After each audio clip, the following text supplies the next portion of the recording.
సంధ్యా థియేటర్లో జరిగినటువంటి తొక్కిసలాటలో గాయాల పాలై కిమ్స్ హాస్పిటల్లో చికిత్స పొందుతున్నటువంటి శ్రీతేజ్ను ఆదుకోవడం కోసము శ్రీతేజ్ యొక్క తండ్రికి వేణుస్వామి 2 లక్షల రూపాయలు ఆర్థిక సాయం చేసి శ్రీతేజ్ కోసము ఆరోగ్యంగా ఉండడం కోసము అపమృత్యు దోష నివారణ కోసము మృత్యుంజయ మహామంత్ర హవనాన్ని చేస్తాను అని కూడా మీడియాకు చెప్పడం అనేటువంటిది జరిగింది. నిజంగా ఈ సందర్భంగా అందరము వేణుస్వామిని అభినందించి తీరాల్సినటువంటిదే. ఆయన వ్యక్తిగతమైనటువంటి విషయాలు ఏవి కూడా ఇక్కడ మనము స్పృశించాల్సినటువంటి అవసరం లేదు.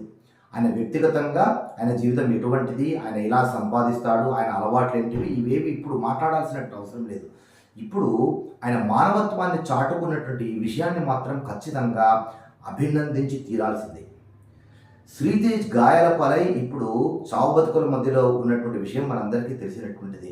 కానీ శ్రీతేజ్కు మైత్రి మూవీ మేకర్సు, తర్వాత హీరో అల్లు అర్జును, సుకుమారు వీరు మినహా, మళ్ళీ జగపతి బాబు గారు వీరు మినహా మిగతా వారు సాయం చేసినటువంటి విషయాలు ఏవి కూడా మనం మీడియాలో చూడలేదు. ఏ సినిమా ఇండస్ట్రీ వాళ్ళు కానీ, టీవీ ఇండస్ట్రీ వాళ్ళు కానీ ఎవరు కూడా శ్రీతేజ్కు ఆర్థిక సాయం చేయలేదు. ఏ సమాజం వారు కూడా శ్రీతేజ్కు ఆర్థిక సాయం చేయలేదు.